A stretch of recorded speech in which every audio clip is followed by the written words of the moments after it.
Hello. It's me. Wow, he's back. Took 1 day break. Now here we are.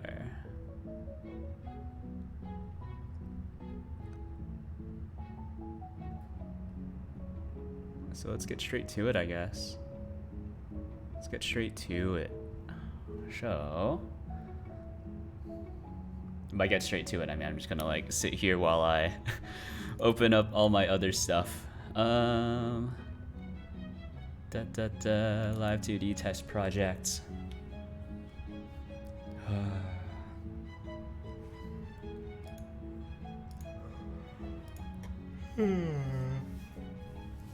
I'm very busy at work, but I am suddenly a lot less busy. So here I am. That sounds like somewhat ominous, but you know, it's all right.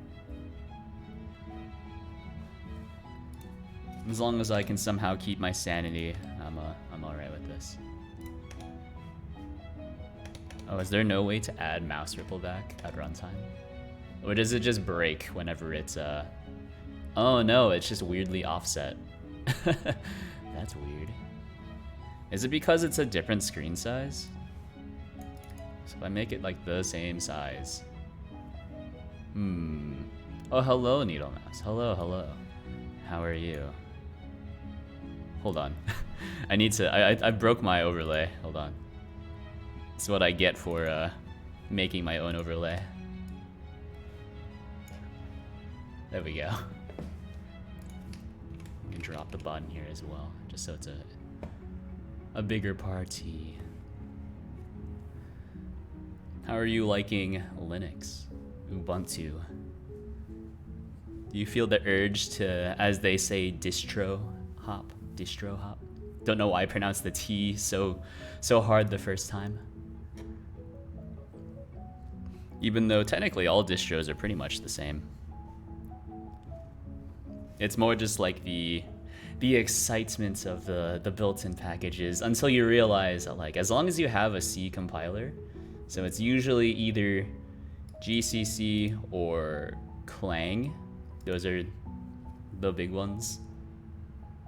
I think GCC is usually the more widely used one. As long as you have all of that and you're comfortable with just like compiling stuff. Yeah, so as long as you have GCC, Clang, CMake, I think those are the big ones.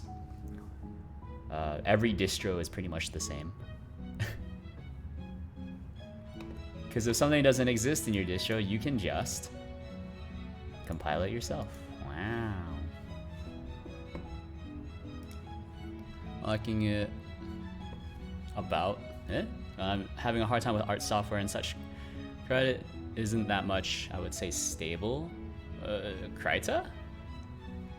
Didn't renowned Twitch streamer, former League of Legends YouTuber Lily Pichu, didn't she used to, I think she used to do art streams only using Kryta, right? I don't know. I don't really do that kind of stuff. I use Kryta, well that's what I have for my Huion tablet. And that's neat. It works. It's good enough for me. I think that's one of the harder things about using Linux, is that you need to be very forgiving. Is probably the best word. Very forgiving for which pieces of software you use. I think the best way, if you want to use a specific piece of software when running Linux, is to find out is to find out which pieces of software like the maintainers use, right? Like I know that like if we're talking about like OpenBSD, which I know we're not, but as just an example, right? So if you want like the best compatibility with OpenBSD, you need to use a ThinkPad. I think it's a ThinkPad X1 Carbon, one of those models, because that's what all the OpenBSD maintainers use. And so, like for Kryta, you need to find out what the primary maintainer of Kryta uses, and then that'll probably be the most stable build. So that's something that most people aren't used to having to do with Linux stuff. See, that's why I like using Windows, even though Windows kind of sucks in a lot of ways. At least, you know, it's stable for the most part. For a lot of popular software, it's stable. Or a lot of popular graphical software, I should say.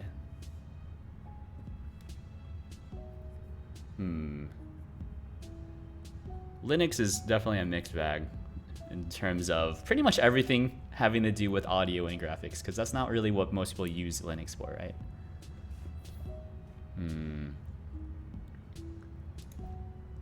It's not really what people use Linux for. Most of the time, people use Linux for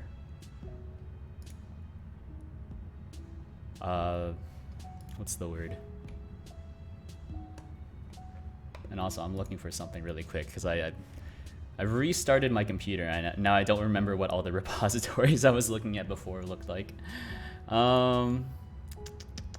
Vignettes. It's Vignette Live2D. Okay. Vignette Live2D. Yeah, there we go. To be honest, I love Linux a lot right now. Zona switching back to Windows and staying. Do that a lot with software. Yeah, I've noticed. I've noticed.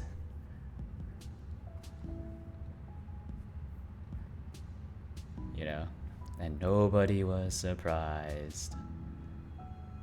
It's all right. You just gotta switch around. You gotta play the field. You know. You're not looking for a long-term relationship right now. I understand. You're at that age.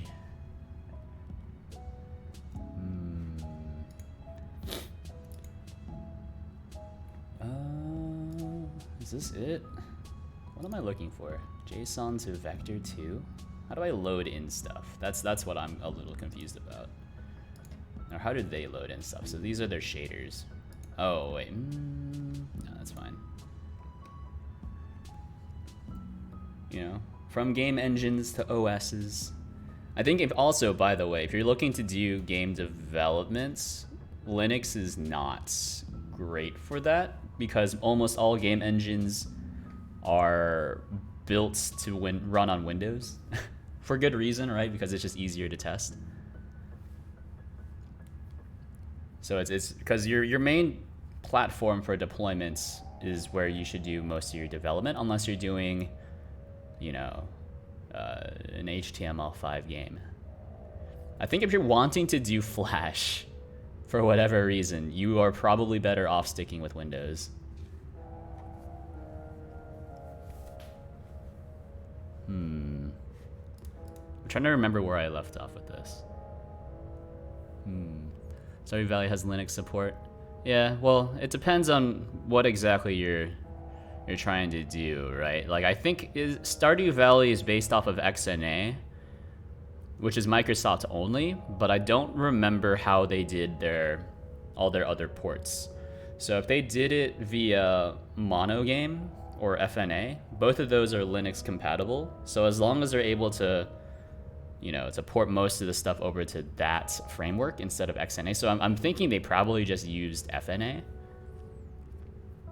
So if you're not familiar with that, you can just look up FNA, game development. Yeah, FNA to XNA. So this is how a lot of games get ported. So is Stardew Valley on here or is it not? Salt and Sanctuary is on here. Stardew Valley. Stardew Valley is not listed on the FNA thing, so they might be using mono game. Interesting.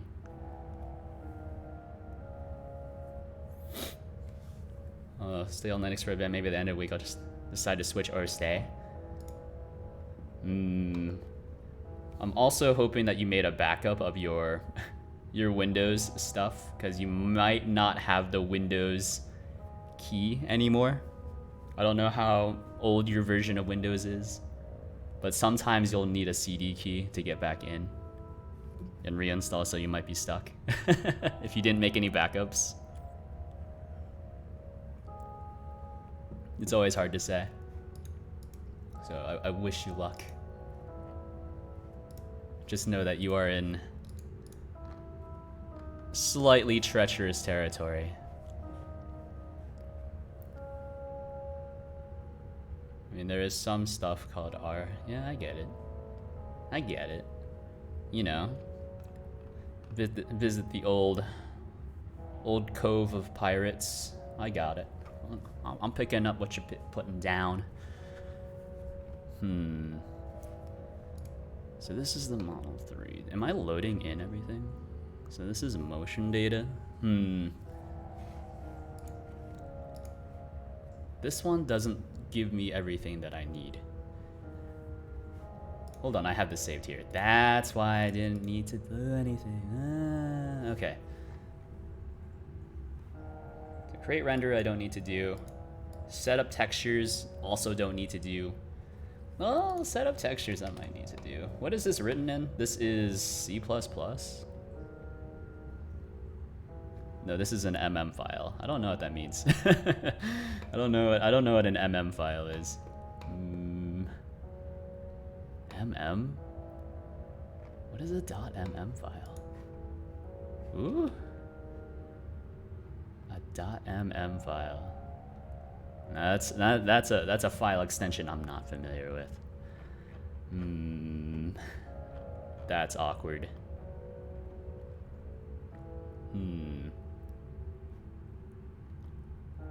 Oh, that's cool. So they don't actually support Red Hat. They support Amazon Linux and then CentOS 7 and 8. Interesting. Well, just like the same, like they don't support Debian. They support Ubuntu. Alright, that's fair enough. Yeah, I think on Linux, if you're planning to stay on Linux, you need to be prepared for a lot of pain. And then eventually you'll grow to like it at some point, which is very strange, but so it goes. ID, this is the renderer. Pre-multiplied alpha. How do I set a pre-multiplied alpha in Godot?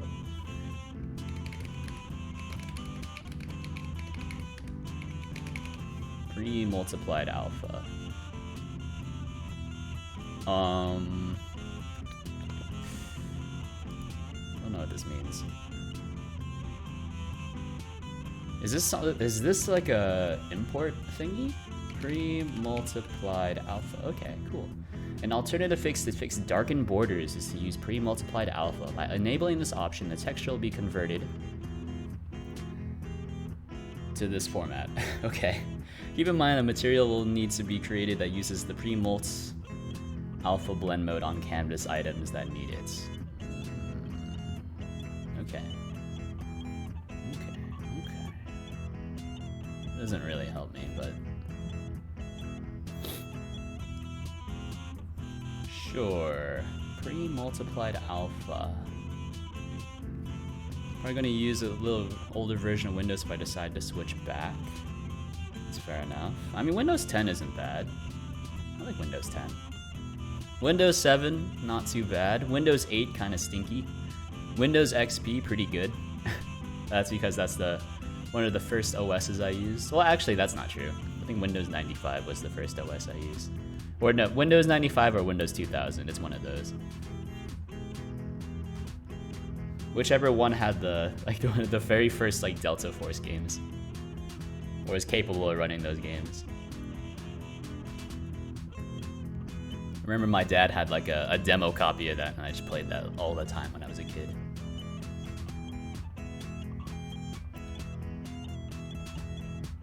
All those years ago. I mean, back in Windows 2000 came out, I was like around 5 years old. Is George? Hello. Is George? IS George. Is George? XNA. XNA is Microsoft's game development library. Sadly discontinued, but you know, so it goes. So it goes. I don't do any XNA development though. I did Monogame for a little bit, but it's just the like XNA's built-in resource manager is just garbage. I hate it with a passion. It's like I'm doing everything via code. Don't make me like do texture management using a UI tool. Like I get it. Like it's used for like some sort of weird XNA compression, but even the FNA author hates the resource pipeline. Yeah, that's what it's called. I think November 2020 of Windows 10 was the one that was going slow before I switched to Linux. Yeah. I mean, there's a lot of reasons why your computer might be slowing down, right? Like, so if you have a lot of things just randomly installed, you could have some data fragmentation on your hard drive, especially if you're using like a real physical hard drive, like one with an actual disk inside of it. That's always a good one. Am I using this? Motion data.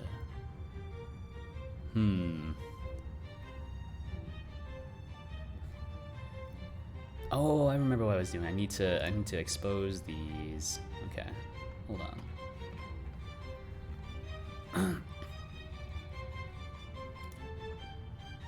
I think Linux is all right. I think we're quite all right. I just wouldn't use it for like game development.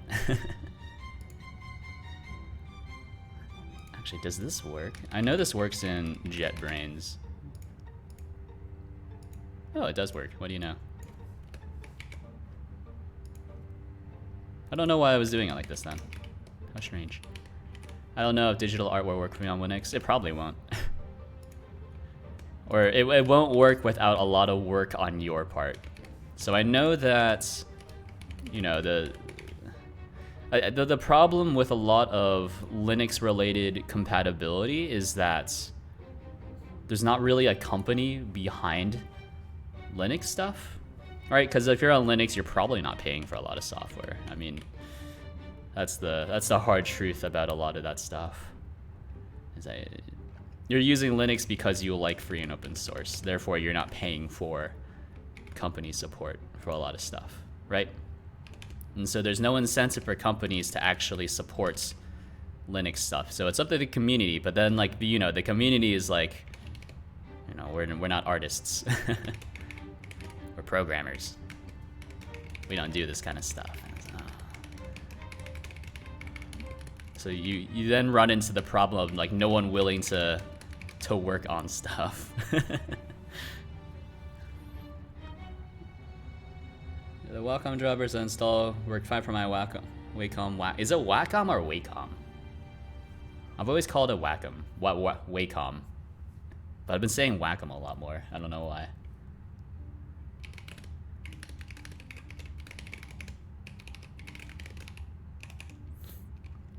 D into shared. Yeah, so like if you like Linux is good if you like to tinker and you're fine and if you like to tinker, you like to mess around and like touch files you're not supposed to, right? Like I think that's kind of more where I fall on the entire like user spectrum is like, you know, I know what I'm doing 100%. If I want to shoot myself in the foot, you should warn me before I do that, but then, you know, let me let me do it. Like let me know like, hey, you're about to shoot yourself in the foot. That's why I like Rust, because Rust is almost like that. Rust is like, hey, that's unsafe. You're not allowed to do that. But then it's just like, you know, just add a little bit unsafe here. So yes, I understand. Please. I desire to shoot myself in the foot. We're all adults here. I think that's also why I like Python a lot as well. It's like Python is like, yeah, you technically have private variables, but you know, if you don't want to, if you don't respect that, you can just access it. I think it was too overexcited for Linux stuff that I ended up shooting myself in the foot. Yeah, probably. It happens, you know, you live and learn. You gotta temper your expectations. You gotta evaluate Godot Python with respect to Godot Rust. I have. Godot Python sucks. Well, it doesn't suck, right? Like the binding is well written, but it's the fact that you can't easily export stuff. Whereas, you know, Godot Rust, it compiles down to a DLL or a .so file, whatever you want, really, right? But Godot Python, it runs into the standard Python problem of there's no way to compile Python code.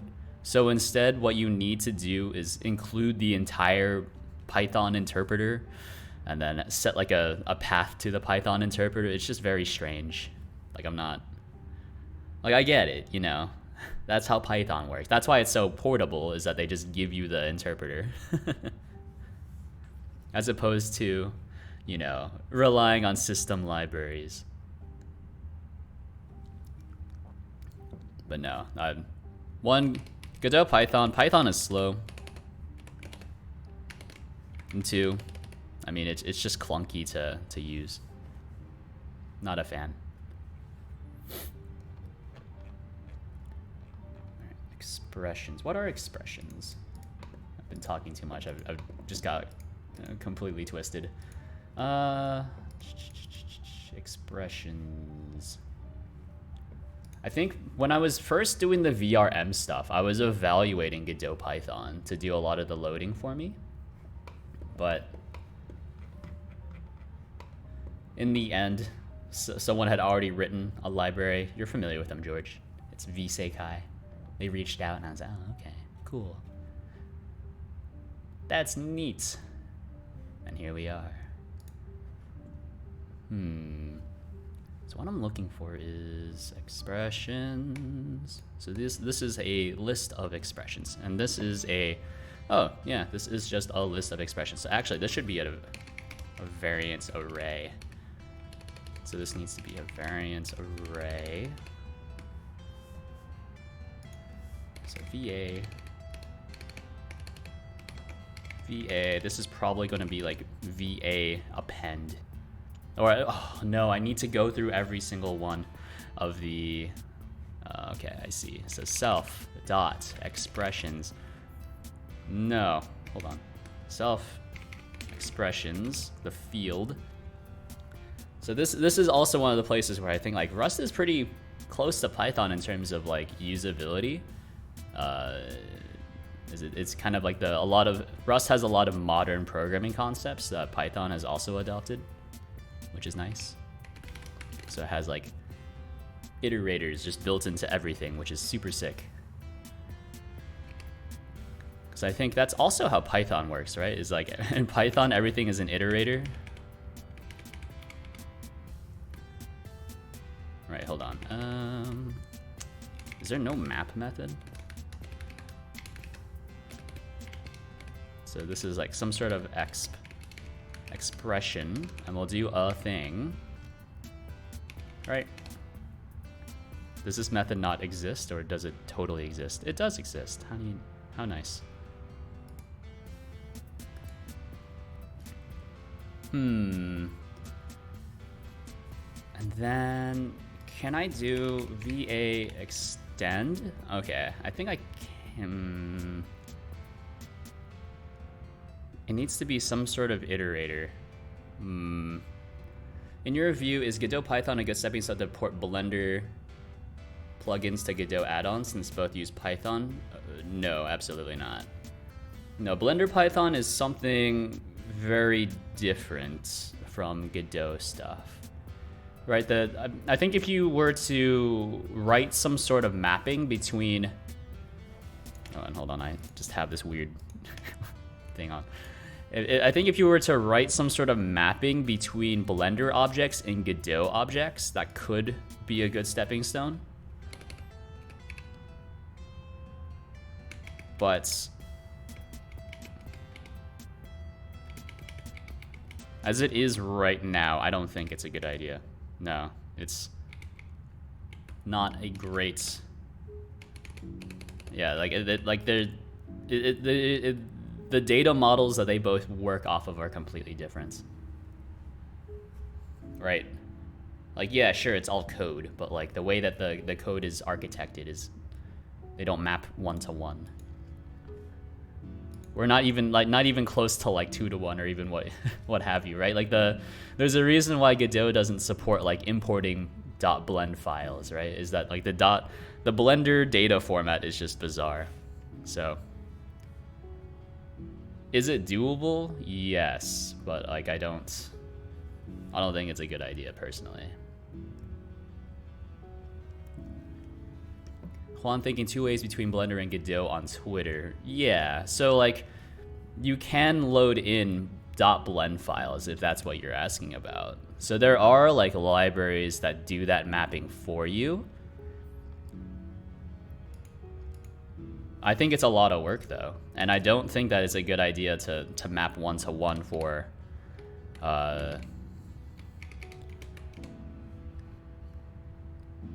whatever.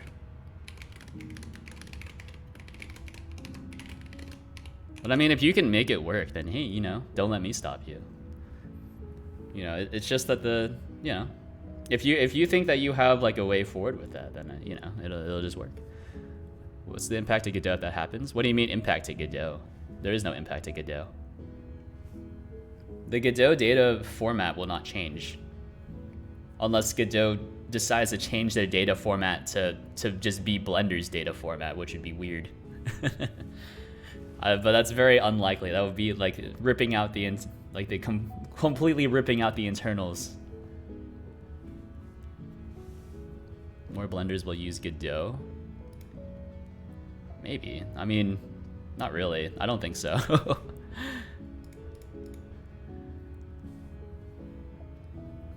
I think that's somewhat unlikely. But I'm glad that you have a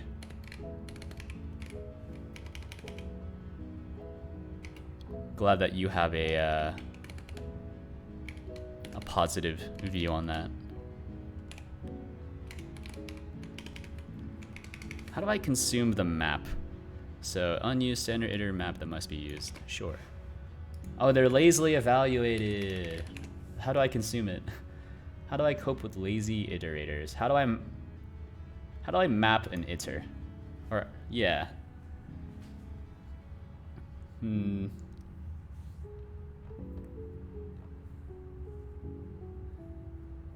If you're trying to execute a closure on an iterator, use a for loop. All right, that makes sense. You know what? That makes a lot of sense. All right, so for xbin self expressions iter. I think I'll switch back to Windows. I had to talk with my friends on Linux. I think I wasn't really ready for Linux. Well, I mean, what about Linux has you nervous about using Linux? You know, I think as long as you're using like a very common distro, so you're using Ubuntu, like support for most normal stuff at least is usually pretty good, right? And I think you can as long as you're not doing anything that's like, oh, like I'm going to really screw myself here.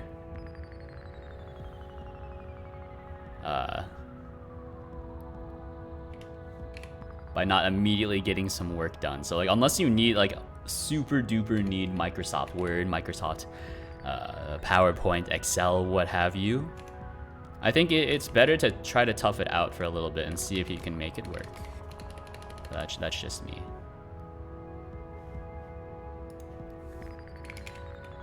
Wait, this is not it. Wait a minute. How did I load in expressions? Hold on. Expression from, okay. So look at this. Wonder if anyone has made Godot to work in Windows 10 to Windows subsystem for Linux. So Windows subsystem for Linux, I don't think has any graphical capability. Does WSL have graphics? GUI. Run Linux GUI apps with Windows subsystem. Oh, okay, you can preview it. Yeah, I mean, it'll probably work, right? Yeah, X11. Yeah, maybe for Xorg. What is Xorg? Oh, Xorg is the the overlapping X thingy. Sure. Here in the biz, we call it X11. It's either X11 or Wayland, where X11 is the super duper legacy desktop renderer, and then Wayland is the one that they're trying to replace it with, since it's, you know, it's more modern, it's fancier. And so it's fade in, fade out. Oh, and then I need to have a name attached to it. Alright, that's tough. Alright, hold on. I don't think I've attached the name to it. Yeah, that's tough. Actually, I don't think this will work at all. Oh, and that was Harneybee. That wasn't Needle Mouse. I saw purple and then just thought it was Needle Mouse. Even though it doesn't show up as purple on my other monitor, but in OBS it shows up purple. I'm nervous. I thought Linux would be a good replacement. I realized the stuff on Linux that made me confused or just frustrated. Well, that's because it's a new OS, right? Using any new OS will make you, you know, it's like I usually go to, you know, McDonald's for my lunch. This is hypothetical. I don't actually eat out at McDonald's. But it's like if you usually go to McDonald's for like lunch or whatever, right? And you're like, oh, please give me a number one. And then you suddenly start going to Burger King, and it's like, oh no, what do I do? Just ordering a number one now gets me what's the number one at Burger King? Is it a Whopper? You know? Everything is super unfamiliar now. You just give it a little bit, let it set in. It'll start making sense, right? And maybe you'll learn something along the way, like how pretty much there's no difference between like, well, there is like a pretty big difference, but like how you interact with an operating system is, you can make it almost agnostic. Like how you may have noticed, I primarily just use git bash on Windows. Right? And if I need to, I'll use a graphical UI like for this stuff, because I think that's what Windows is more made for.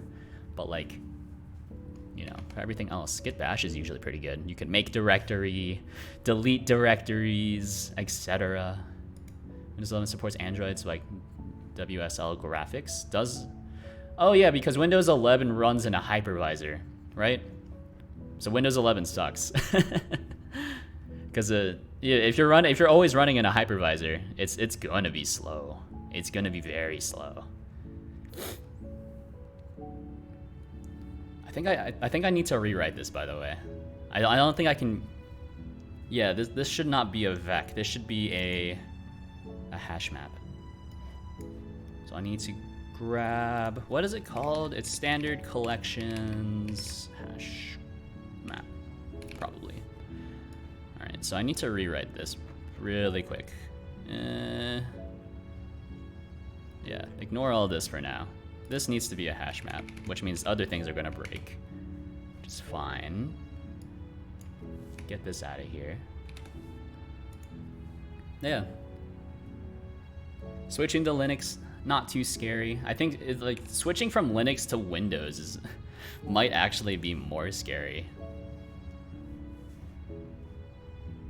Right? Because I think Windows actually takes a lot away from you that a lot of people aren't really used to doing. Oh, it takes a generic, sorry, string. So this should break. That's good. Let expressions equal hash map. Just give me a new hash map, it doesn't matter. And then we can run through every single every single one of these. So we'll do for exp in JSON3 file references expressions iter. Someone pretty much settled as the rare Linux casual. It's all right. I think there's a fair amount of Linux casuals that seem to have flocked around this application for whatever reason. Since if you want to be a VTuber, this is one of your only Linux native options for doing it. Unless you want to use Godot face, which, oh geez. There's Godot face, which basically requires Chromium to run.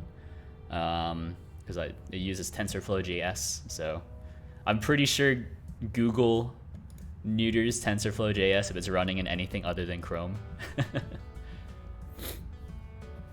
So there's Godot face, my program, since it's made with Godot, so it should just natively work on Linux.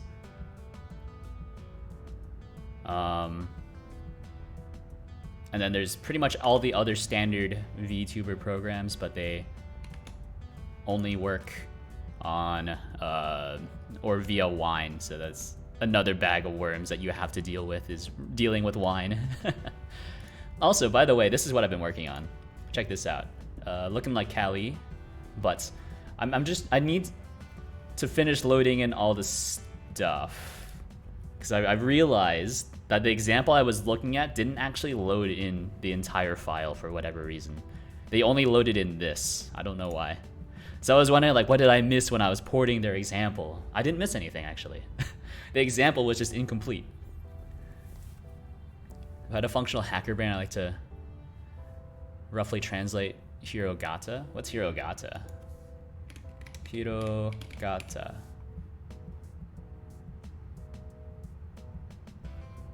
What? I don't know what that is. You mean hiragana? Hiragana? With a more Japanese pronunciation.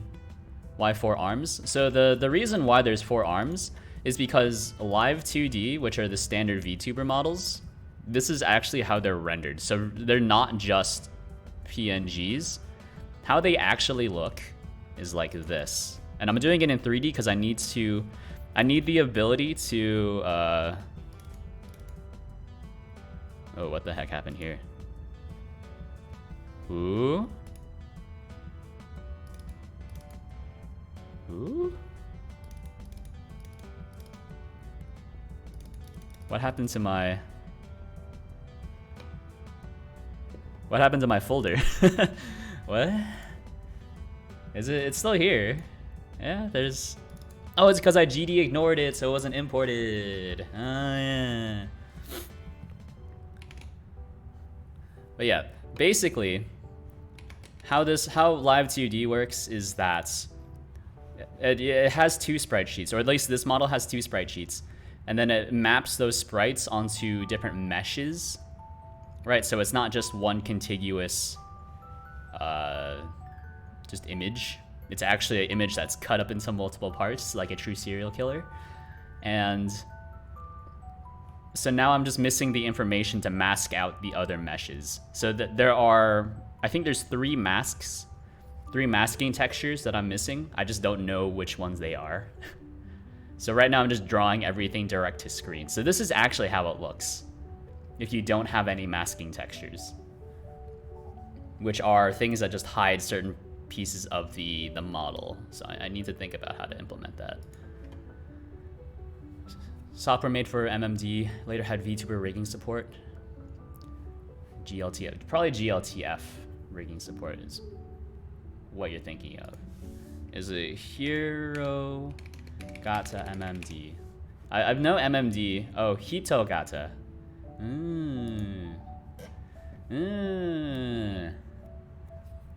I know MMD is very popular. And I also know that V-Seikai, which is the group that George is familiar with, but also they're the group that does the the VRM loading that I'm using,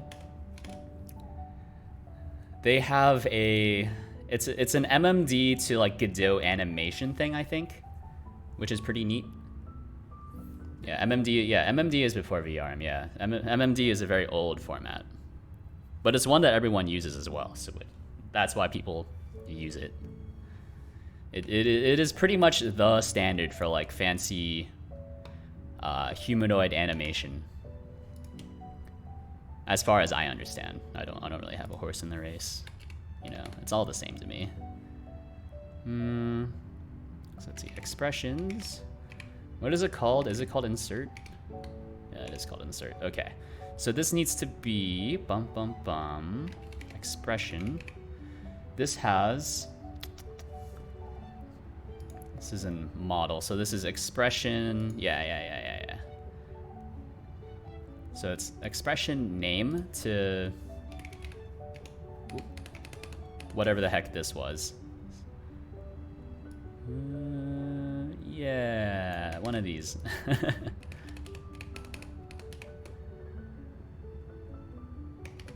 guess we can probably do that. That's all right. Please work. Oh, baby, it totally works. Maybe.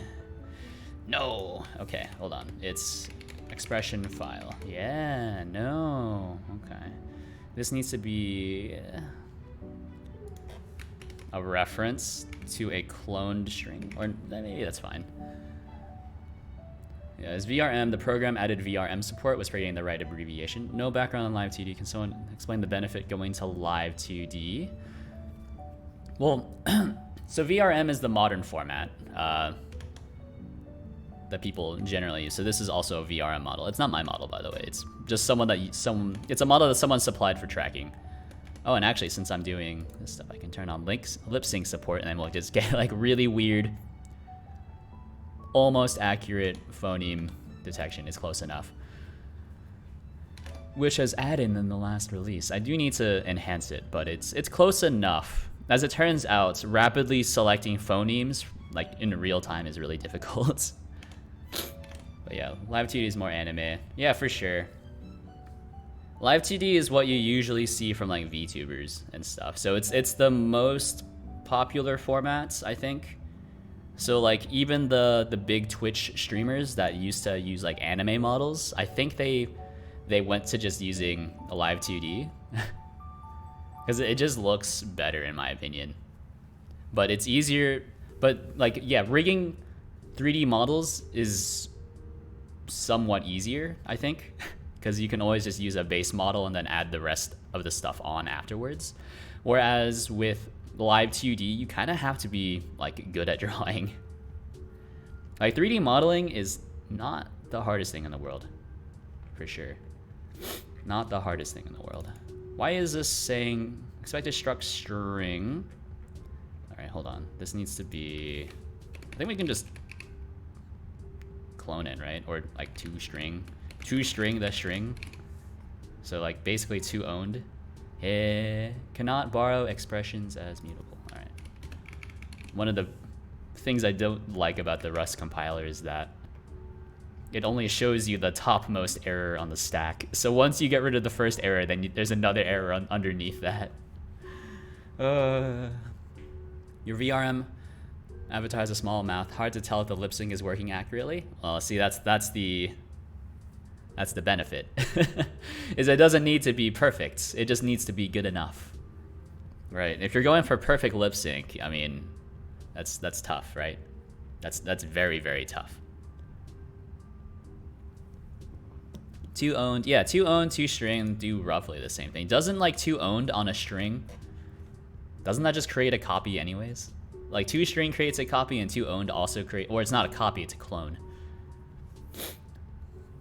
So we are restricted to avatars with extremely small mouths. Not really. It's just that with the lip syncing stuff, I would need to, well, it depends. Like if you're doing like procedural lip syncing, you would need to, I guess, like bake in phoneme detection, which is something I want to work on, but that's like pretty hard, right? Like you don't need like an avatar with a small mouth. You would just need to have better detection. Like, I'm using Japanese phonemes right now, which is probably why it's not super accurate. Like, I'm sure, like, the model that I'm using, it's not even the model. Like, this is like old school lip sync detection, right? It's not using a neural network. So I'm sure that, like, the data that I'm testing off of is, like, super screwed up because of my accent. Which sounds weird to say it, but, like, it's, you know, have a fairly standard American accent. Or by fairly standard, I mean, like, a very neutral American accent. That's slightly more southernized. It used to be a lot worse back when I actually worked in an office.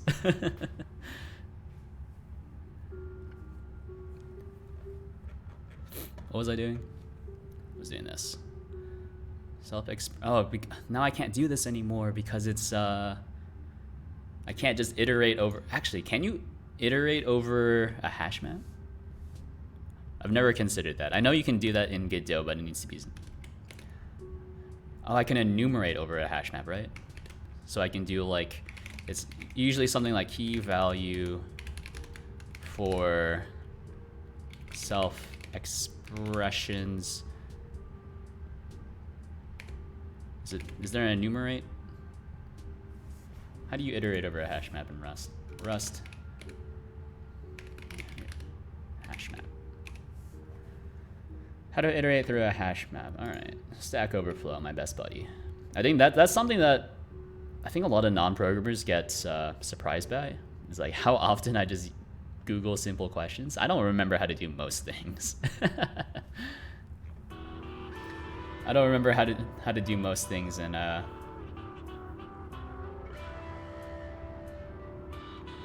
most languages. If only because I work in too many languages, so there's too many ways of doing things.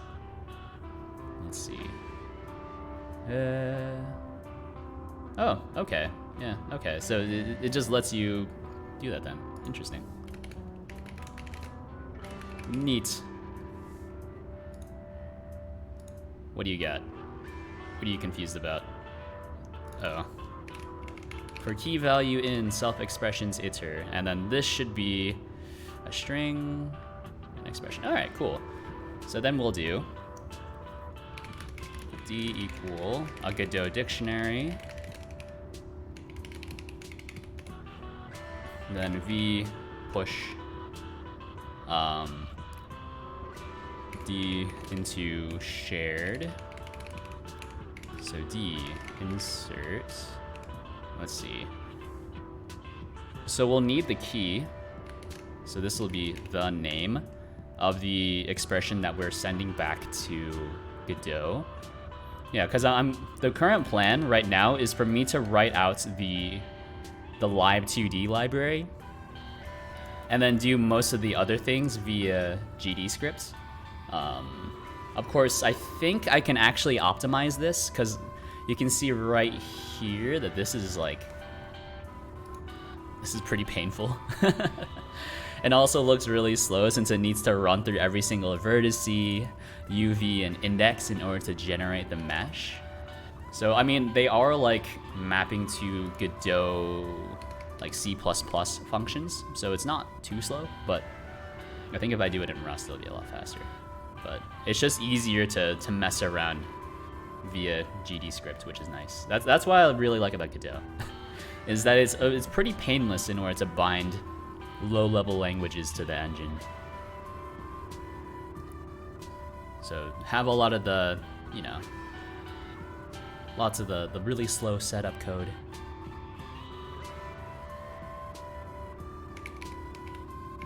Be via, you know, Rust or whatever you want.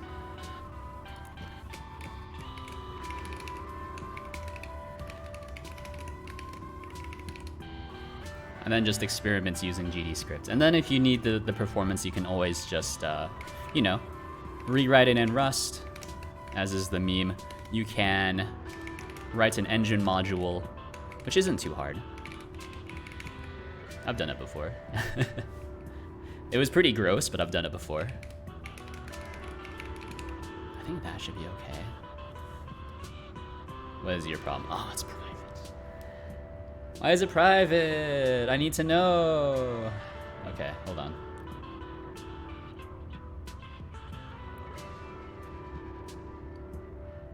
Do I even need this then? Like how would I know? How would I know what this is? So this is public, and this has fade in, fade out. I don't know what this is.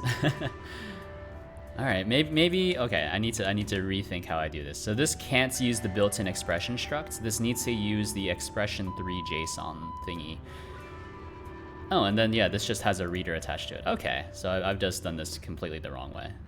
Interesting.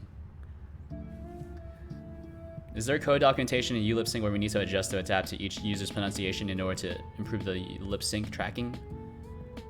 It's...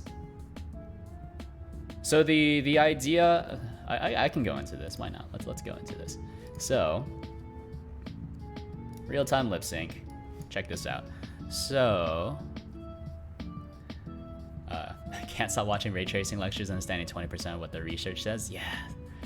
That is stuff I would like to do. Like that's pretty much one of the, or it's not pretty much, that is one of my goals for the year is to write my own tiny engine. And then if I can get some fancy stuff going in that, then that'd be really cool. If I can roll my own ray tracing algorithm, not roll my own algorithm, well, base it off of someone else's algorithm, but roll my own implementation, shall we say. Then that would be really cool. I know that Godot 4 has a lot of the fancy research. Like I don't think Godot 4 actually uses ray tracing. I think Godot 4 uses like a completely different technique. So it doesn't require a fancy graphics card, but you still get ray tracing-esque effects, which is really cool. Yeah, I think George, if you're talking about lip sync tracking, so these are the default values that the lip sync uses. So in model RS, in whatever the heck this is, right? Oh, sorry. For some reason, I was like, usually I claw grip my mouse, but for whatever reason, I was just like palming my mouse, like with my entire palm and using like which knuckle is this? My second knuckle on my finger to press the mouse buttons. So like when I lifted my hand up, it like stuck to my palm. Not because my palm is sweaty, but because like my mouse is like kind of weirdly shaped. But yeah, so here are the phonemes, right? So default estimates. So you have a peak 3, peak 4. This actually isn't really based off of ulip-sync at all. This is using a different implementation that was easier for me to understand. I think ulip-sync, very complicated. And also did not provide any example data. But what you would need to do is ask the user to, you know, make like make a pa sound, make a da sound, make a ta sound, make a ma sound, and then we'll kind of figure out what the ah sounds like, and then it'll, you know, then for we'll ask them to, you know, like make the te ba ba da da, pretty much all the consonants, right, for E. Then you'll store that. Probably like the average of those values. Do the same for I, which is like me, T, B, D, Z, etc. Same for O, same for U. And then you'll need to do the, I don't know, figure out what the difference between peak 3 and peak 4 is. I'm not sure what the difference is myself. But you'll need to ask the user to like bake in some data, you know, provide some data, we can store it, and then, you know, it'll be more accurate to whatever their accent is. Because I know that, you know, some people don't really make the ah sound as aggressively as others. Dream Game is basically making crude version of path tracing and making my own janky Mist ripoff. Ooh. Wasn't a lot of Mist like pre-rendered scenes though, so it wasn't like real time. I thought Myst was mostly like static environments, wasn't it? Like it's still very impressive for the time, but I don't think it was real time. In the same way that like the original Resident Evil wasn't real time either. It was like you know, pre-rendered backgrounds, etc.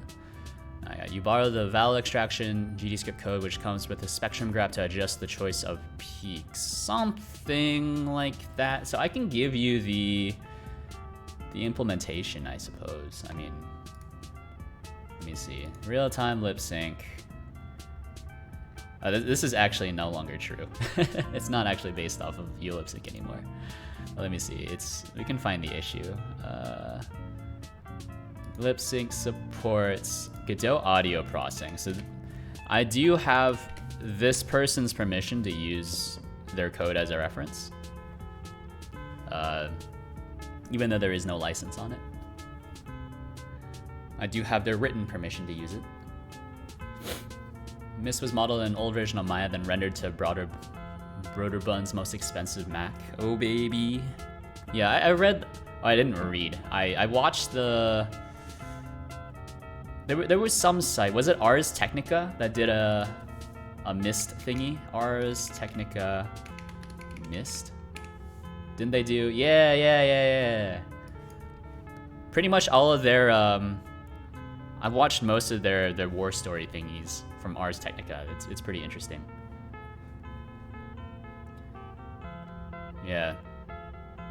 I like there was I watched this one and I watched another one. I think it was Ultima. Was it Ultima Online? They did one of those as well. I thought that was pretty cool. How they had like a really fancy environment, like an animal environment system, but everyone just kept, I guess, like, was it like players kept over hunting and then thus they killed off all the animals or something like that? Or was it the animals over hunted themselves and thus killed themselves off? Like the simulation was too realistic. So much a missed archive in game history. Yeah, it's one of those big games for sure. Had a lot of impact. I've never played it, but people talk about it all the time. Let's see. I think I need expression. Please be a thing. This might not be a thing. It's totally a thing. Heck yeah. So we need an expression 3 and then also the expression. That's tough. So this is an enum. So I need some way to write this to a Godot string. That's tough. Yeah. Okay, hold on. So we need an expression 3, expression blend type, and then expression parameter, because I still need all of this to be exposed to GD script so I can kind of futz with it, as they say.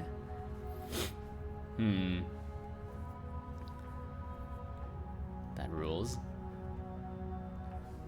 I think there's a lot of good videos on them. That's how you know I'm kind of I'm not a boomer yet. Is I like watching like video game essays. I like watching video essays.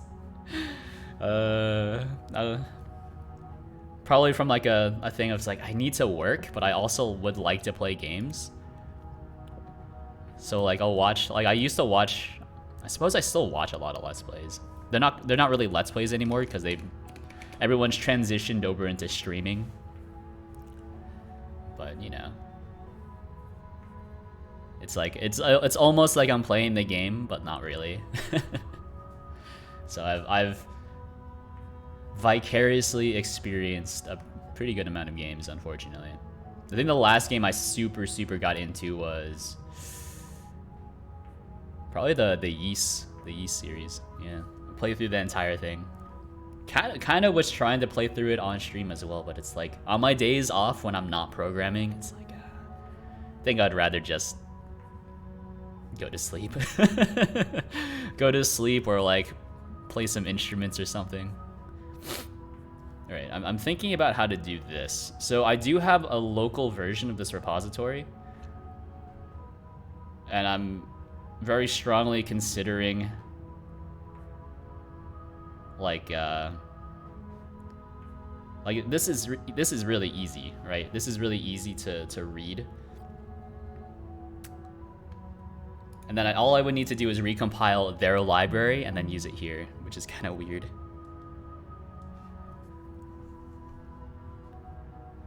Play Homeworld. Ooh, I see you've sent me a Discord message. Let's look at it in real time. Hopefully it's not a dick pic. Also, let's see what my bot said. All right. Please no penile pics. Oh, look at that. Yeah, Live2D is real 3D. Yeah. Generally. Well, I think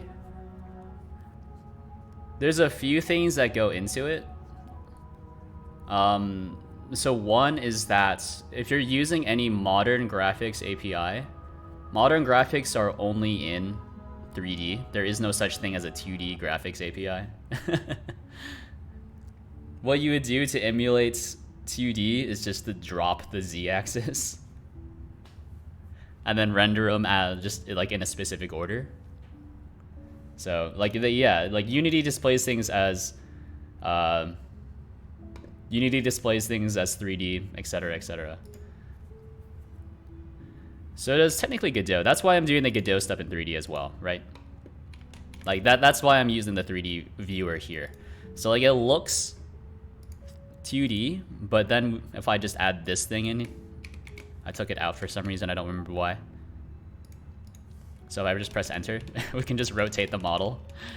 So once you turn the model around, you look at that, how fancy. When Freelancer, I've been one and the same in my mind. I've seen the Homeworld games, I've never played them. I saw Mandalore Gaming, Lord Mandalore's video on that. I thought they were pretty entertaining. Getting a lot of pings. Live2D is head moves like a 3D model, incredible. Yeah, so I mean that's where a lot of the complexity comes from, right? Is the fact that, check this out, is that it's a lot of matrix math, right? Because it's not just a 2D image. It's not just a 2D image, right? It's a 2D mesh with a sprite sheet kind of like overlaid on top of that mesh, which makes it really difficult. So it's a very over-engineered format in my opinion, but I think that's they just have a lot of like industry buy-in for some reason. Yeah, the Mano just plays wild games as Halloween specials now. What was the last Halloween game you played? I kind of miss the old format of doing I kind of miss the old formats that you used to do. I don't really know what I'm looking for there, but I don't know. I feel like the jokes are somewhat safer, but maybe it's just like with maturity, the jokes get more tame as a result. Like if you look at like the old EVE Online review and then compare it with like the Homeworld review, it's like, wow, it's like two different people, right?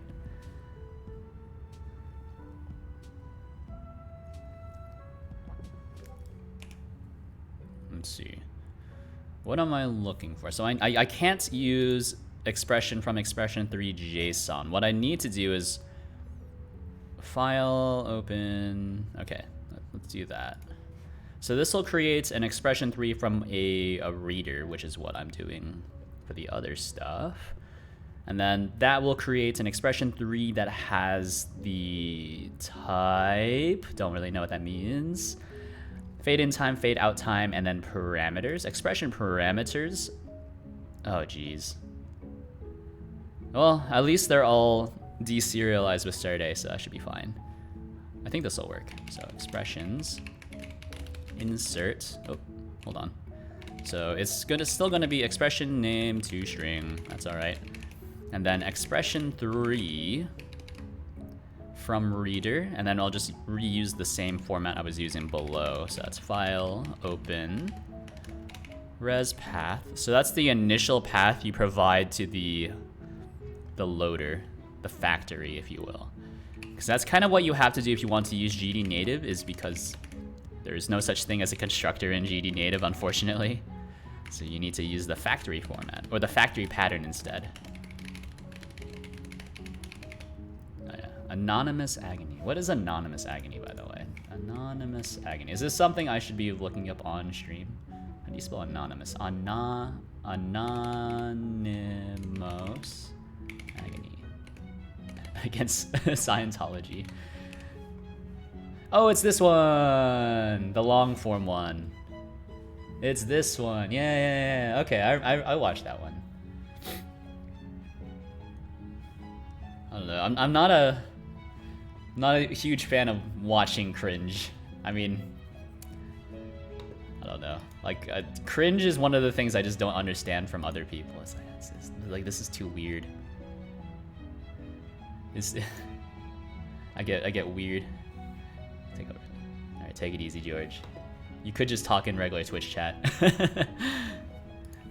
You are allowed to post links in Twitch chat as well.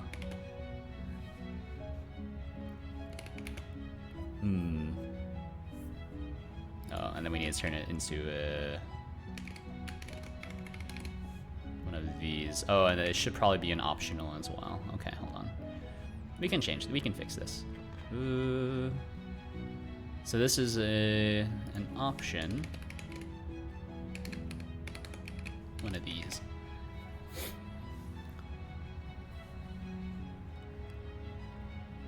Alright, what is your problem? So, expected okay. What? Where?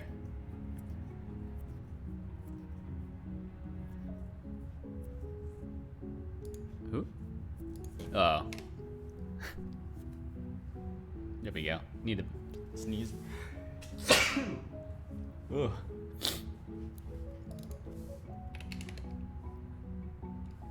Okay, so that's not an option, I think. So if we're looking at model RS, yeah, this will always have a path buffer, so that's should be okay. File, yeah. I think it's okay if we consume it as well. Should be fine. What is your problem? It's looking for, okay, expression 3. There we go. Now your problem, cannot move out of file, so then to string once more. Yeah. No? Hold on. Ooh. Method toString exists for struct path buffer, but its trait bounds were not satisfied. Ooh. I suppose will allow me to use a reference to it. Isn't this just a reference to a reference? All right. I mean, I guess that's fine. Because this should be a reference to an expression, and then this is a reference to an expression's file or path buffer. Yeah. So it'd be a double reference, but that's fine. Since it's read only anyways. Let's see. Path buffer, expression JSON, the insert. All right, so there's a few things. Type, so there's a lot of things. There's so many things I need to add. Okay.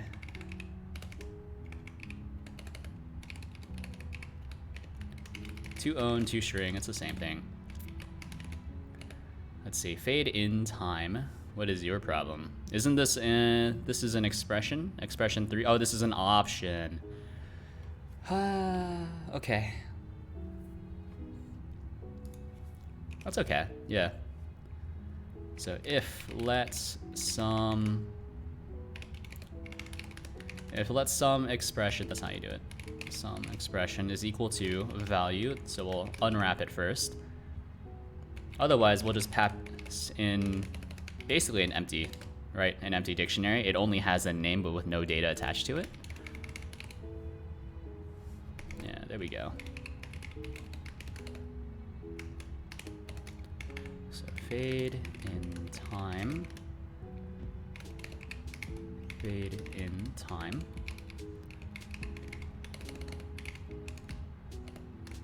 Fade out time.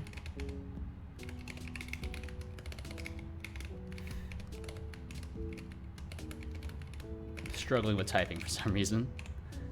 And then parameters. All right, hold on. That's tough. So that needs to be an array. Let's see.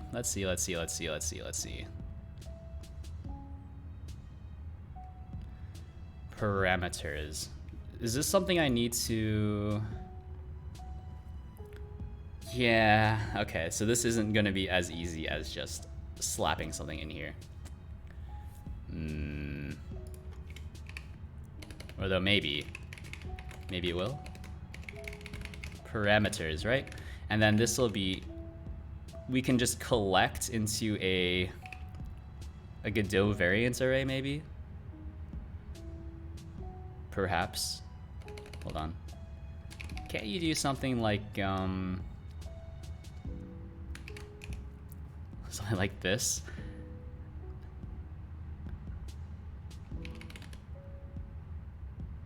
So let VA, it's gonna be another variance array, by the way. We're gonna redefine it really quick. And then once it goes out of scope, it'll be fine. Into shared. A little bit of variable shadowing never hurt. I mean, it definitely does hurt, but in compiled languages that are as strict as Rust, it doesn't really matter. Let's see, for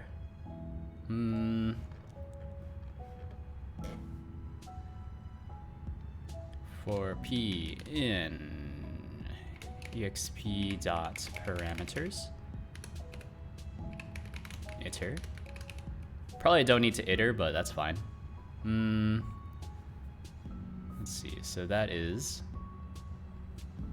some sort of string ID, some sort of blend type, which I need to, I don't know. I mean, what values are these? These are bits. These are bit value types. So I'm actually not sure. What types do these map to? So it's not super hard to get a string representation of these, I think, which I can then use and pass back into Rust, maybe. So let's think. We'll do, for each parameter, we'll do let d equal a new dictionary, and then VA push D into shared, right? So D insert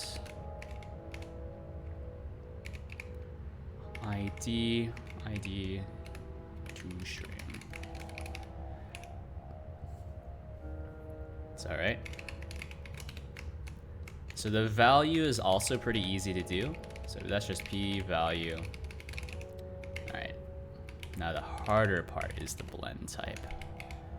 So what are we doing here?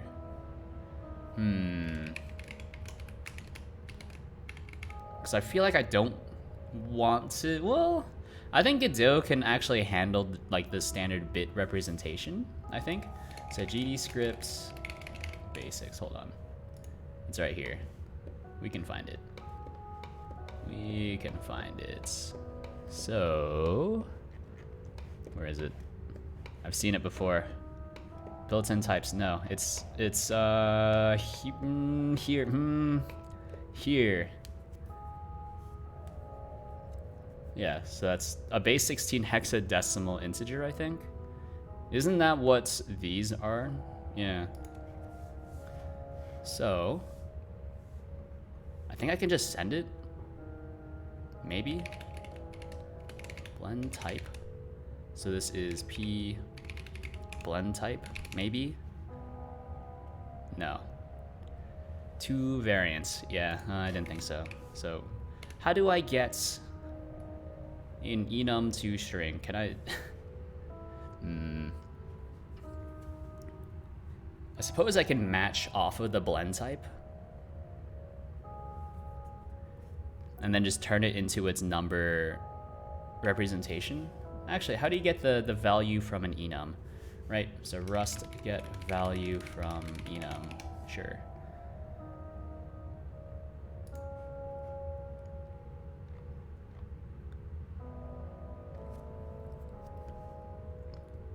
Yeah, I don't really want a pattern match. I just want, like, what is this called in Rust? I'm not familiar with this one. Get hex value from enum. That is pretty much what I'm doing. That's C++. Rust lang. How do I create enums at constant values in Rust? Yeah.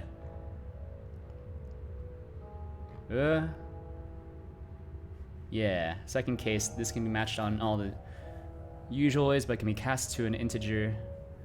Okay, cool. Cool.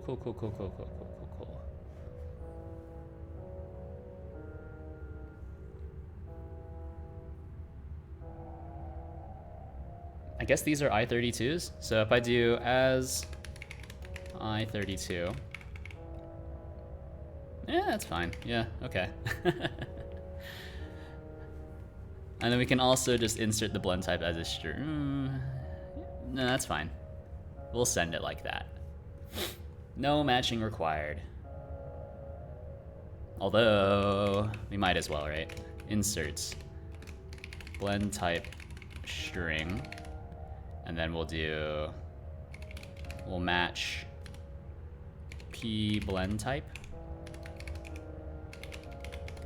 And so, doesn't this automatically consume it? No, it's just non-exhaustive pattern. So, expression, blend type, add, and then we'll just send add as a string. And then we'll do the same for all the other ones. Why not?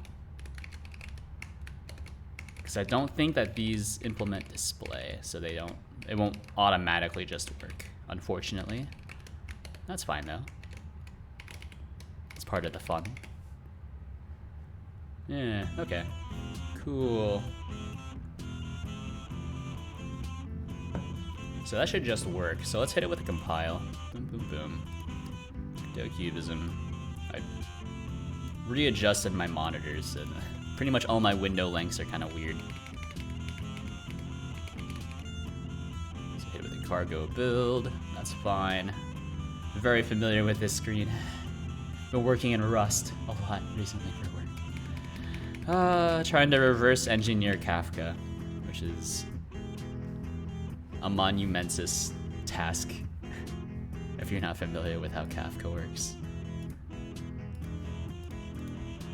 Alright. So now we can just hit it with a print and then just see if it works. I don't know, why not?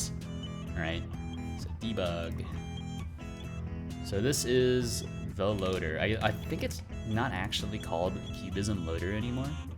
Is it called Load? Cubism Loader? It is still called Cubism Loader. Okay, well.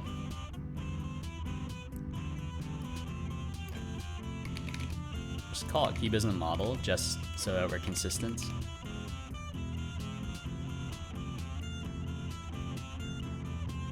It's really just the function definition. Or the function name, not even the definition.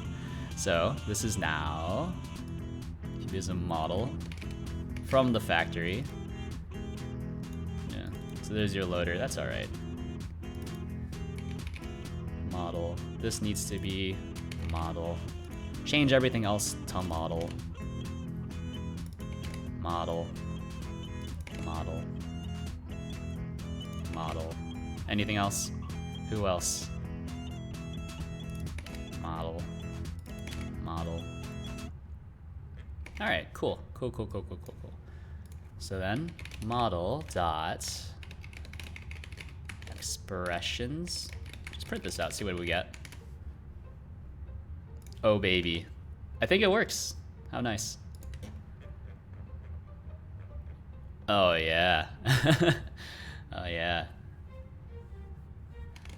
And I think if you do hit it with a JSON print, one of these, it should be formatted appropriately as well, which is nice. Nope, it's too big. Oh, it's also not JSON. It's a list of expressions, by the way.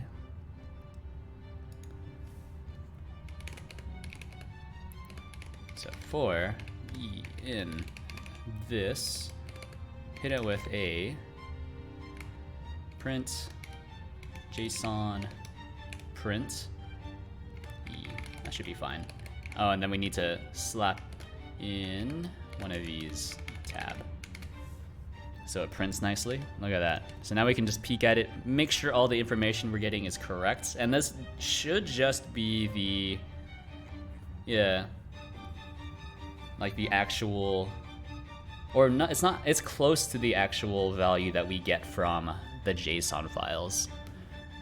Yeah, okay. This is more for just like knowing what we want to do. Yeah, it looks like there's a fair amount of like wasted space though, like type Live2D expression, like yeah, I know. You didn't need to tell me that it was a Live2D expression. I could probably guess. Alright, fair enough. So that works, how nice.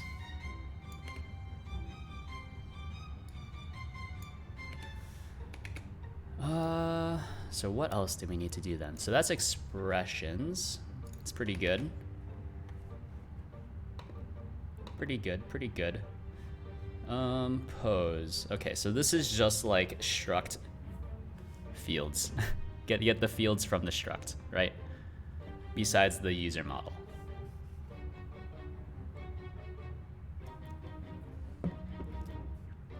Yeah, so that is JSON, res path, expressions.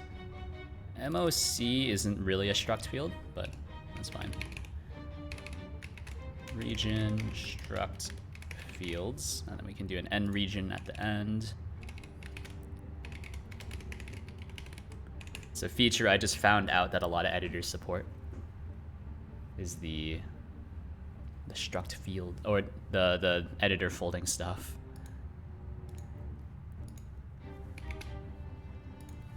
So public function doesn't need to be public technically, but that's okay. Pose, self, owner.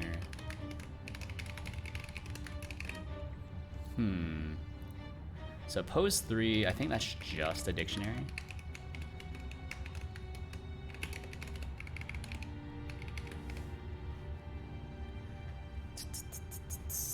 So this is a pose 3. Let's take a look. Let's take a look. Yeah, okay, so there's a type, which doesn't seem to be very useful. Been wrong before though. Pose. So pose 3 from reader, then this is a pose 3, then this has, interesting. So it's, oh, that's just fantastic. It's a vector of pose items. Fantastic.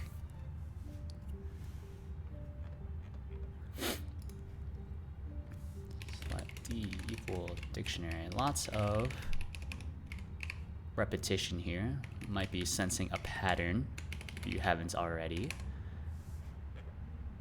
So pose 3, bum bum bum. Pretty easy except for the groups part. So insert. Oop. Nope. Insert type self pose tie to string. All right, This one is going to be groups. What is your problem? This is not, no field. Oh, sorry. So let's, all right, if let sum pose is equal to self pose, sure. Then we'll do all this.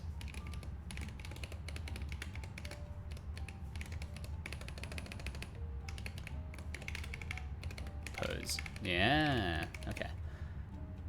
Then groups, this is going to be more difficult, so let's do it like that. What's your problem? Cannot move out of self pose 0, which is behind a shared reference. That's okay. We're not writing any data. I think, probably. What is self pose? Yeah, that's all right. So if there is some data, then that's cool. Otherwise, we'll just return an empty dictionary, although I think it should crash before that. I'm not sure how exactly that'll work, since it loads everything in at the same time. So it might be better to like lazy load, but whatever. This is my binding. We'll do things how I want it to work. So we'll eagerly load every single file. So insert groups. So let's VA equal variance array new, and then VA into shared. Yeah, okay. So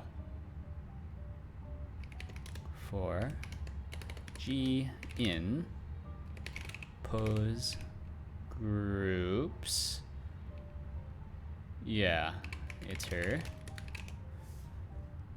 and then inside of pose groups, just fantastic.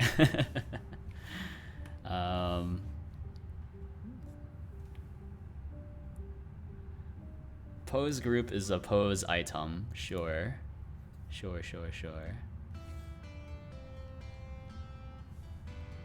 Or is a vector of pose items.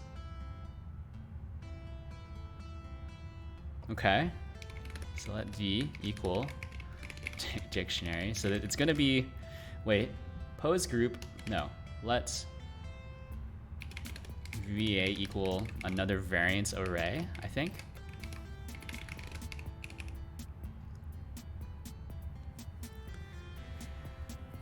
And then we'll just, oh, hold on. Now we're shadowing too hard. Just A, right? Then VA push A into shared, right? And that's also into shared. Wait. No, that's fine. Yeah. I think.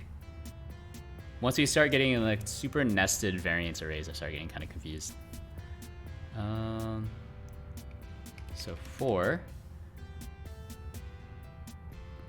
pose groups, each pose group has a pose item.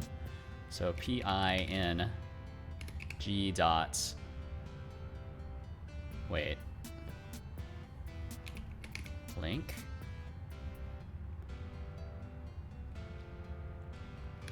I think that's okay. Does this not exist? No field link on type.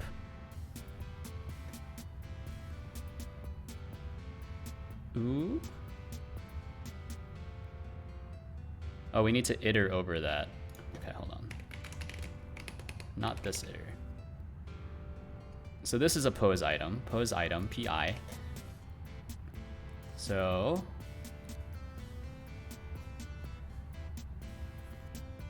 wait, pose item has an ID. Okay, so let D, all right, this is where the dictionary comes in. I feel like I should come up with a macro, but yeah, like a derive macro, so I can automatically construct dictionaries from all these structs. That's tough though. Derive macros are scary.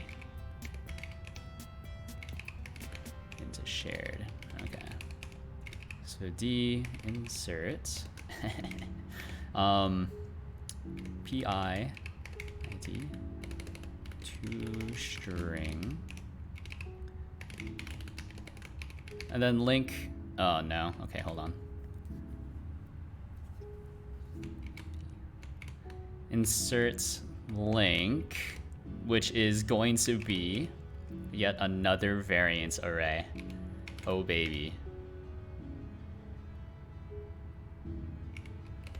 VA equals variance array new, and then VA into shared.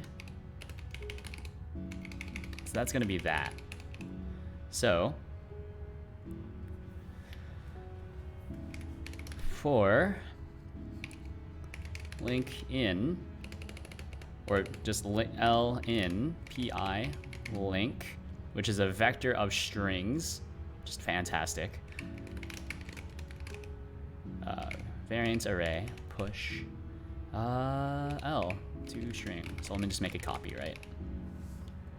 That is just ultra gross. Kinda dislike that, but what can you do, right? Yeah, that's pretty much that. That's about as good as it's gonna get. Did I add the fade in time? So there's groups. Oh, fade in time. Yeah. So D insert fade in time. Why is there no fade out time? These are questions I do not have answers for. But maybe that's just how the Live2D spec works. Yeah, okay. So we can also give that a try. So, oh. I should really automate this. All right, what would the script look like? It would just be run that script, my very specific cargo build script, which relies on downloading the external Live2D SDK, since that is not an open source license. So we can do set E and cargo build. No, actually, you know what? Don't like how git bash doesn't respect the usual Windows keybinds. Or not the usual Windows keybinds, the usual Linux keybinds. Alright. I think that should be okay. Do all of that. I think that should just copy. I don't know. Maybe. There's Crocodile 3D. I've been playing with Crocodile as well. So what? Yeah, I think it worked. Cool.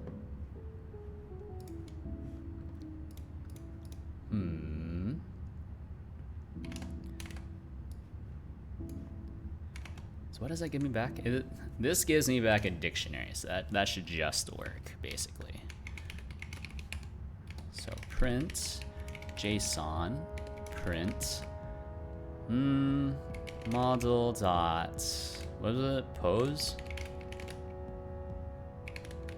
with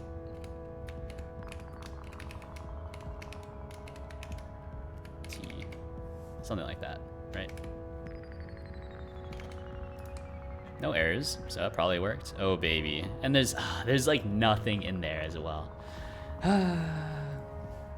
Such a complicated piece of code for all of that.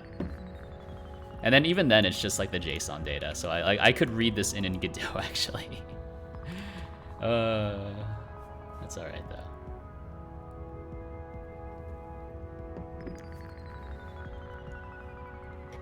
I think it's better to do it this way. So just so that we're keeping all the loading to the Rust library, as opposed to splitting the loading between GDScript and Rust. Because at least this way, now we know what Rust knows about, as opposed to we'll have to guess as to what Rust knows, and then what does GDScript know. Like those hopefully should always be the same thing, but it's hard. It's also hard to guarantee.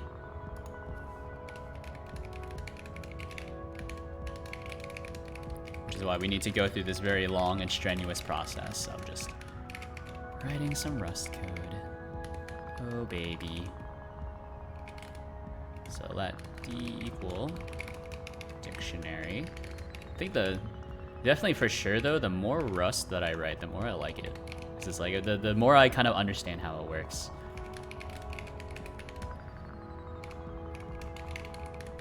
Is equal to self physics. Oh.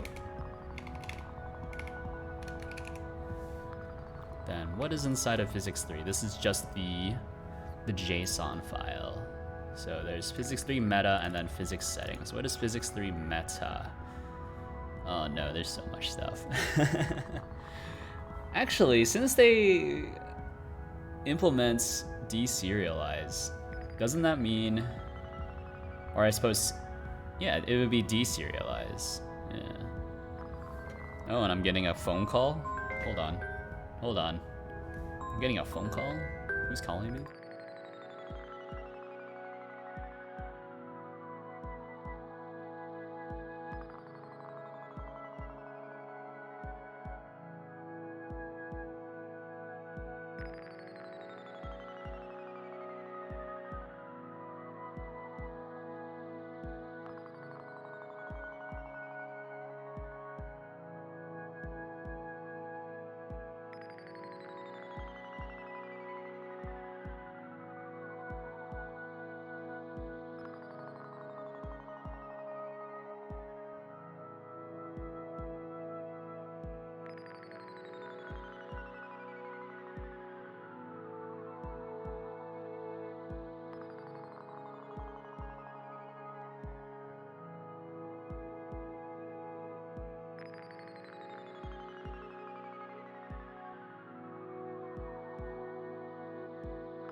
Hello, I'm back.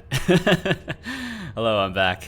Sorry, my dad called me. He likes to talk. But, anyways, now we're back. Yeah, I am leaving one of my jobs.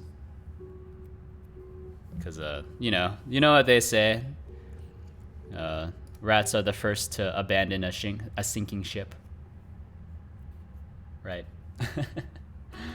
So I'm basically calling myself a rat, but that's not too incorrect, I suppose. Right.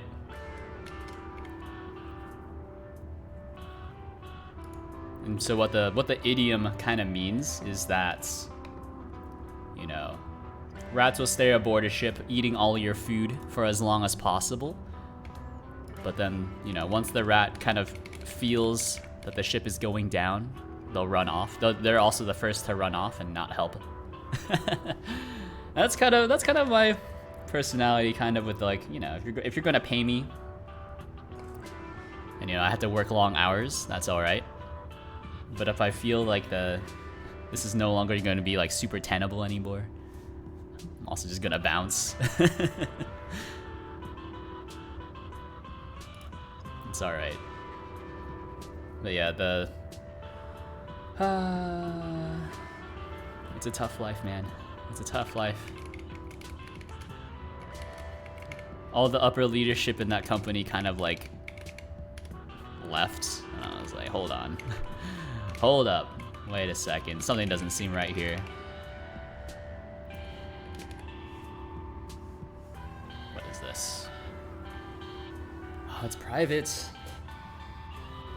Why are these private? Why am I not allowed to see these? Oh, hello. Hello, Ren. Hello, hello. Thank you very much for the raid. I have to install raid. I'm sorry, I'm running git bash. I don't really have apt command not found. Very sorry, very sorry. Command failed. I have scoop if that'll help.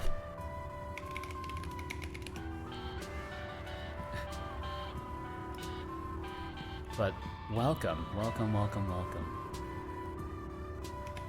What I am working on today is Live2D stuff. So, I have written this thing. This is written in Godot. And what I am trying to do right now is add Live2D support. So here's where we're at. So this looks wrong, by the way. This is not how she's supposed to look. I think this is Haru, the Haru model. Is this Haru? Yeah.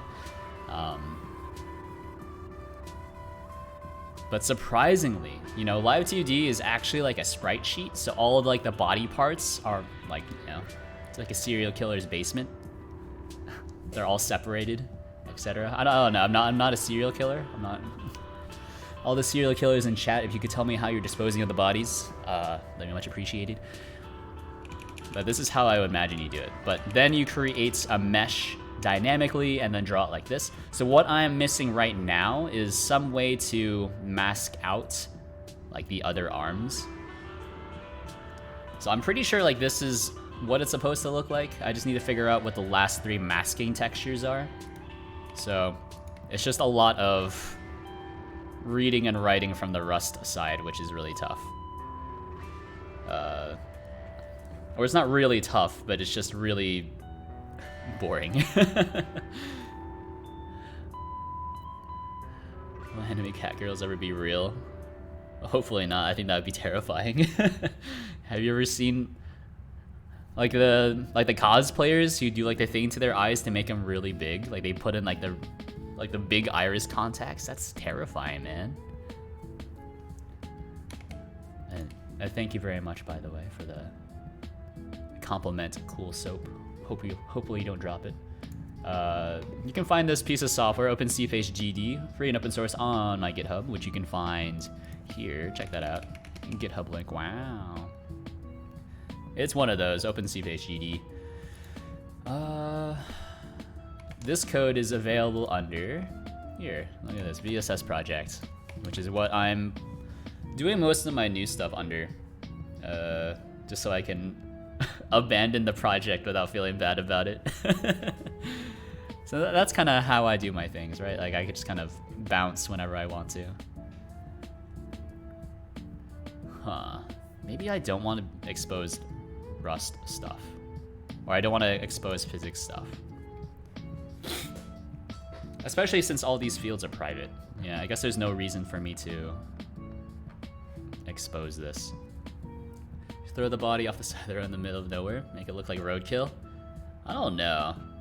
I feel like if you're trying to like dispose of a body, isn't like the usual way is like quicklime, just put into a bathtub full of hot water and just boil it for a little bit, or for a long while. Or it's not in a bathtub, right? You're supposed to do it in like a, like cut it up into like chunks small enough to fit inside your biggest cooking pot. Cook it for a while with some quicklime, and then like you generally don't want to send it down your bathtub pipes.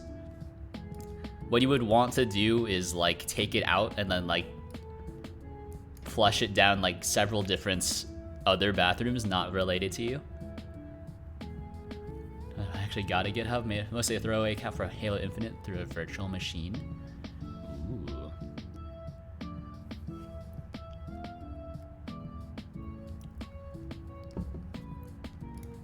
Nothing wrong with that. Nothing wrong with that. Halo Infinite. I hear that that one is pretty okay. Don't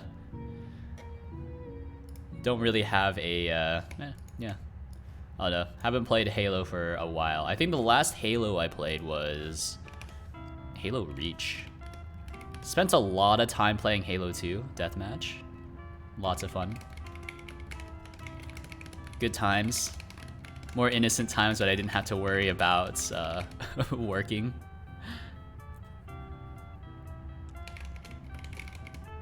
I'm too lazy to actually play the game. Yeah, I feel you, right? I feel like a lot of the games I get now that I have to work, it's like, I could just watch someone else play it, right? Maybe that's just me, but like, that's like a millennial thing to watch other people play games? A millennial plus a Zoomer thing? Because nowadays I'm like, man, I just don't have time.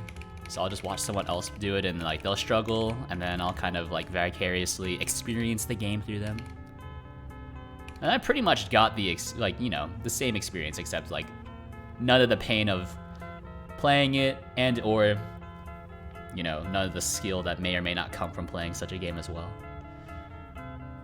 Like, I've played a pretty good amount of games. I have not finished a pretty good amount of games, I should say, though. Like, I don't think I've never beaten Star World and, like, Super Mario World. I'm sorry to say.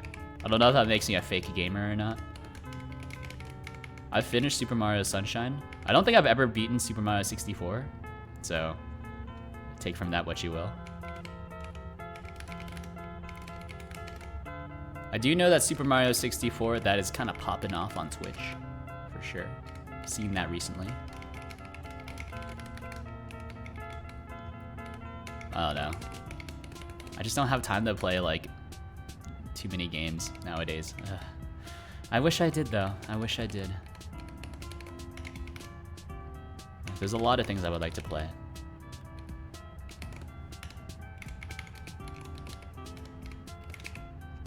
User data, de-insert. Oh, then there's meta, and then there's so many things. Meta, everyone's favorite company.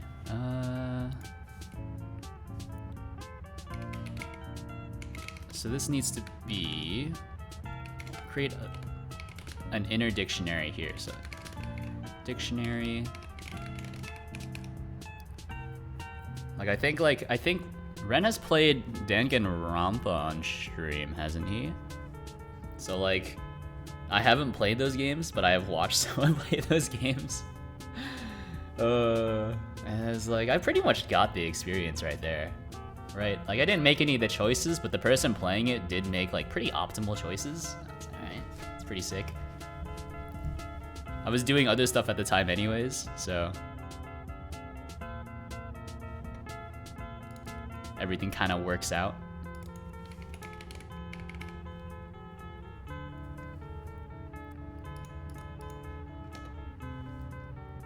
Although I think like since it was kind of a boomer who was playing it, I think that's kind of also like the kind of content I like to watch is like people who are somewhat older, I suppose. It's not a weird thing. It's not weird. Don't make it weird. But like, I don't know. Younger streamers, I just don't get it. It's like, please shut up. You're too loud. My ears. You know? Maybe we will get that bread so we can play all the games we want. Maybe. Maybe. I'm actually receiving less bread nowadays. I've submitted my 2 weeks notice for one of my jobs.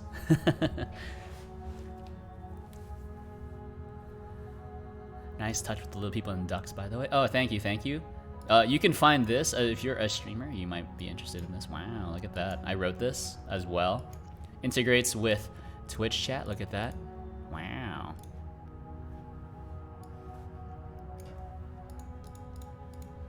So your stream avatars do that. I think stream avatars recently got support for that, actually.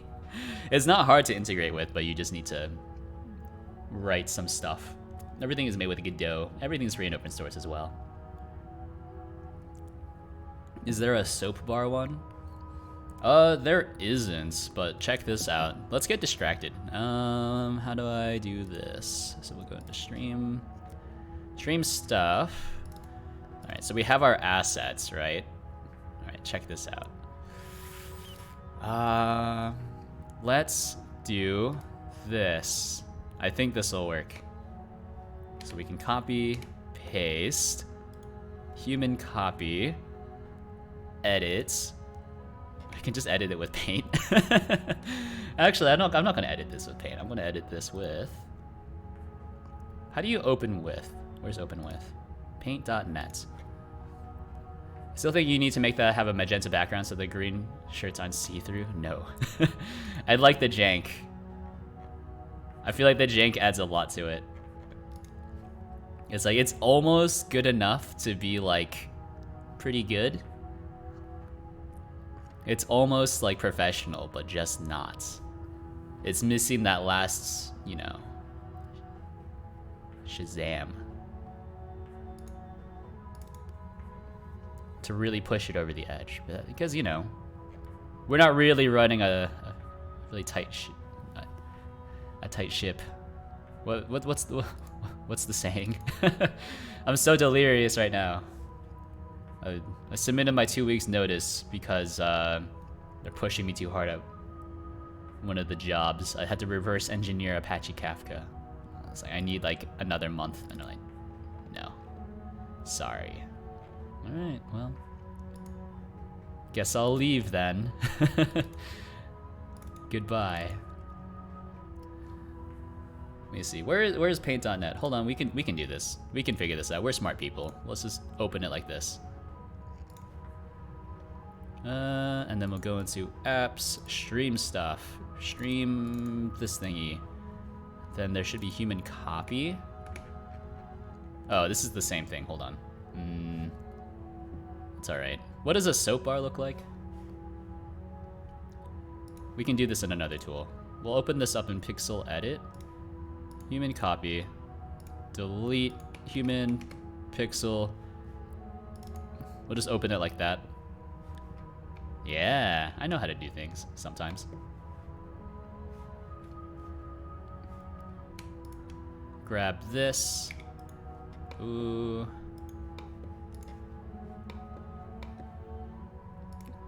Can smush the layers as well. Boom. Actually, yeah, we just do this. So, yeah, we need this 2-month process done like a week. Have fun, but no.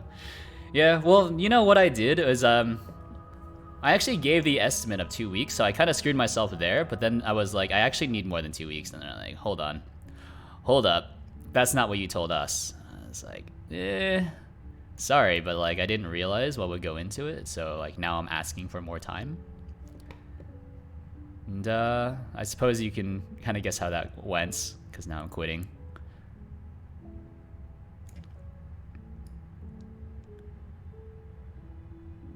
Oh, that's not good. I feel like I need to onion skin this, but I'm not going to. Yeah, I think if you want to have anything display here, this is actually, it's fairly easy for me to do. I just need to get faster at it. Soap bar. I don't know. Pink is pretty soapy, right? I guess we don't need to have a different layer. Boom, boom, boom. Have a different pink. That's pretty much soap, right? And then we'll just copy everything over. Look at that. Give that a save. Exports. Yeah. Send it. And then hopefully, who was it? It was not Hardyview. No, where are you? Cool soap. Oh, wait, it was there. I don't have a way to like explicitly turn you into a soap bar, but there you go. I did this for you. He's done it. Yeah. It's one of those problems where they like your boss will ask you to estimate how long a project will take. I give them the estimates and they're like, yeah, all right, that sounds pretty good. And then once I actually go into like, how is it going to work? You know, like I actually dive deep into it and it's like, oh wait, hold on. Super underestimated how complicated this will be. And then, you know, got told we can give you like another week. I was like, absolutely not. Anyways, like the sink is shipping. The ship is sinking, not the sink is shipping. The ship is sinking anyways, so whatever. Being able to program, it's kind of an easy out. So I'm not super worried. It's a nice problem to have, I suppose.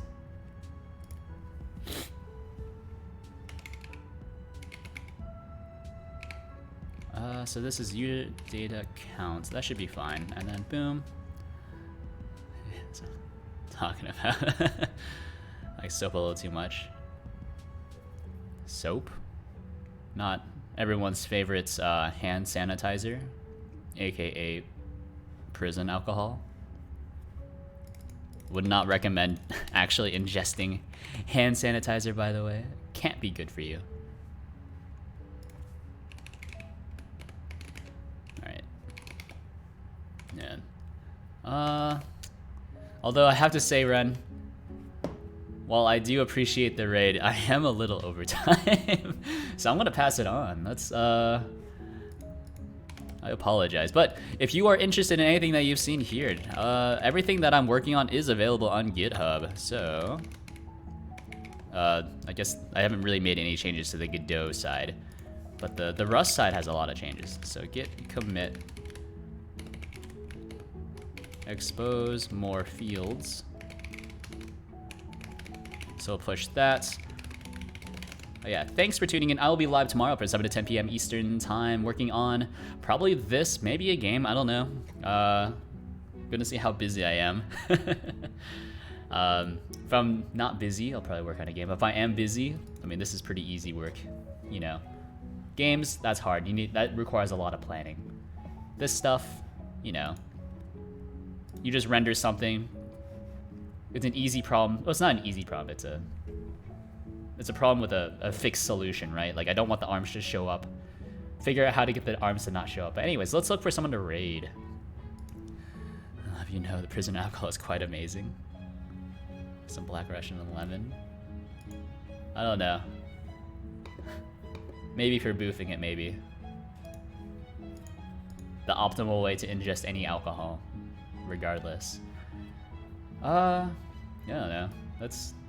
You probably were watching some game dev live streamer, so let's raid this person. Hope to see Live2D. Work on your software. I'm working on it. I'm working on it. But yeah, let's raid KT. KT not bad. KT not bad. But anyways, here's my GitHub if you want to check that out. There's a Discord if you want to check that out as well. I don't know, give me a follow if you have nothing better to do with your time. And I will see you later. Goodbye.